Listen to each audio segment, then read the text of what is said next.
साथियों, हम बहुत भाग्यशाली हैं जो भारत राष्ट्र में रहते हैं। बहुत ही गर्व महसूस होता है अपने आप को कि ये वो तपोभूमि है, महर्षि दधीचि की वो तपोभूमि जिस पर आज हम गर्व कर सकते हैं।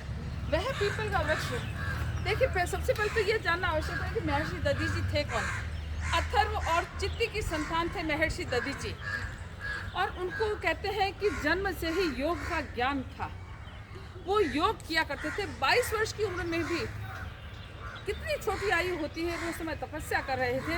वृत्तासुर का वध करने के लिए जब अस्थियों की आवश्यकता पड़ी तो वो महर्षि दधीचि ही थे जिन्होंने ये किया। लेकिन उस समय उनकी पत्नी वेदवती जी ने कहते हैं वो गर्भ से थी, और गर्भ से होते समय जिसमें दधीचि ऋषि ने दान किया अपनी अस्थियों का, उसमें उनकी पत्नी गर्भवती। और उसे जब पता लगा कि मेरे पति ने तो अपनी अस्थियों तक का दान कर दिया है, तो मैं जिंदगी जी के क्या करूँगा। लेकिन वो धर्म संकट में थी। क्यों? क्योंकि एक तरफ गर्भावस्था और एक तरफ पति, दोनों का उसे अपना धर्म निभाना था।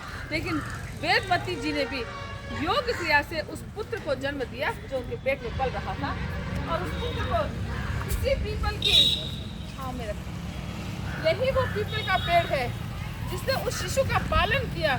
यही वो पीपल का वृक्ष है जिसकी छत्र छाया में वह शिशु बड़ा होकर के विकलांग बन गया, क्योंकि पीपल के पत्ते हुए उसका आहार थे। आप त्याग करके देखिए, हमारे शास्त्रों में पीपल की महत्ता को जो बताया गया वो ऐसे ही नहीं बताया गया साथियों। पीपल वृक्ष को हम ऐसे ही नहीं पूजते। आज विज्ञान भी कहता है कि पीपल का वृक्ष क्यों पूजनीय है, लेकिन हमारे ऋषि मुनियों ने विज्ञान और धर्म को जोड़ा, वो इसीलिए तो जोड़ा।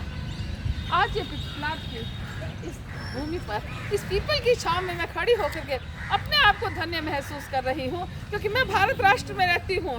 उस राष्ट्र में जहाँ त्याग की प्रतिमूर्ति ऋषि दधीचि थे जिन्होंने अस्थियों का दान किया।